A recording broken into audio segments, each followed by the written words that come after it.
Strategic silence or strategic error. The costs of not demanding independence. By Banti Ketesar.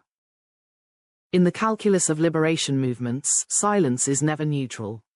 When a people's fundamental aspiration is omitted from official discourse, whether deliberately or by omission, it sends a message not only to adversaries, but also to allies, sympathizers, and future generations.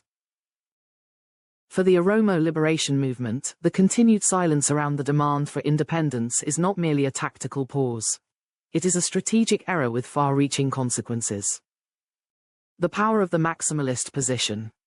In negotiation theory, one of the most fundamental principles is clear: you never start with your minimum demand. Instead, you assert your maximalist position, allowing room to negotiate downward while still protecting core interests. Every seasoned negotiator understands this. So why has the Oromo liberation movement, particularly its leading organizations, failed to apply this basic strategy in political negotiations? The case of the Oromo Liberation Army, OLA, in the Tanzania peace talks of 2023 is illustrative. According to credible sources close to both rounds of talks, in April and November, independence was never raised as a principle or even as a fallback negotiating position. In fact, there is no evidence that even the right to self-determination was demanded. For an armed movement born from a history of resistance, whose very origins were tied to the vision of an independent Oromia, this omission is not just puzzling, it is alarming. According to news sources, the Oromo Liberation Army's OLA proposal to establish a transitional government was the main point of contention in the week-long peace talks with the Ethiopian government held on the Tanzanian island of Zanzibar. Transitional government proposal divided OLA and Ethiopian government in the Tanzania talks, May 11, 2023, on Curate Oromia website. The OLA is not alone.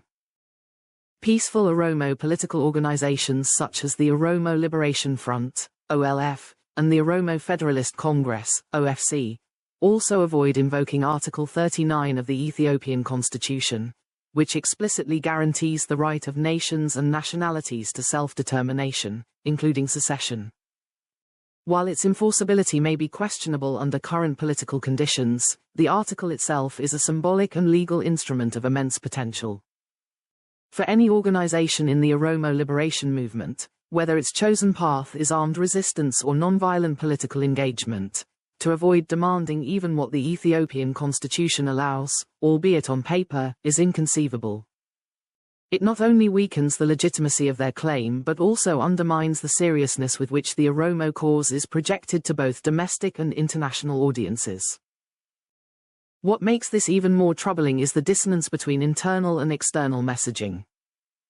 Nearly all Oromo organizations continue to claim that they are fighting for the right to self-determination when speaking to the Oromo public.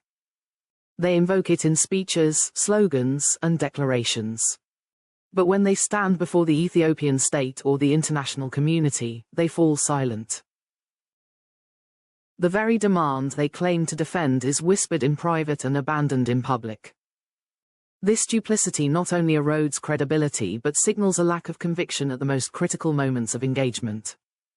What is lost when we stay silent? This silence has real costs.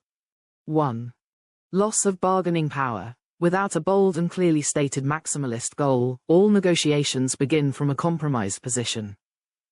The Oromo cause is immediately placed on the defensive, seeking rights within a system that has historically denied those rights, rather than demanding the full scope of justice and negotiating from there.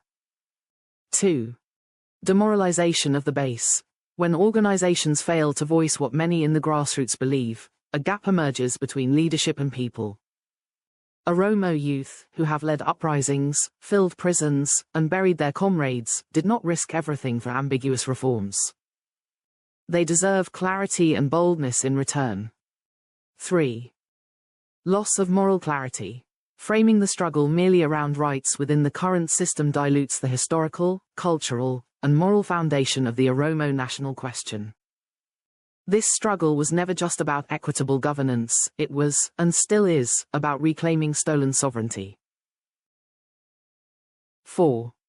Strategic ambiguity encourages fragmentation. When leadership fails to articulate a clear destination, multiple factions emerge, each interpreting the path differently. Confusion replaces unity, and energy is spent on internal debates rather than external gains. Global view. Territorial integrity versus political reality.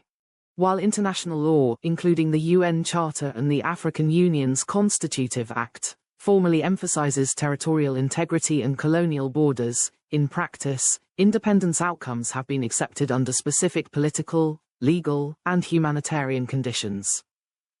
The principle is restrictive, but exceptions are possible and have been repeatedly exercised. Post-Cold War examples such as Eritrea, 1993, South Sudan, 2011, Kosovo, 2008, Slovenia, and Croatia demonstrate this reality. All of these cases have the following in common, some of which Oromia already shares and others it must work to achieve. 1. A prolonged history of marginalization or violence. 2. Collapse or major weakening of the central state. 3. International sympathy rooted in humanitarian or geopolitical concerns. 4. Strong internal cohesion and defined leadership in the liberated territories.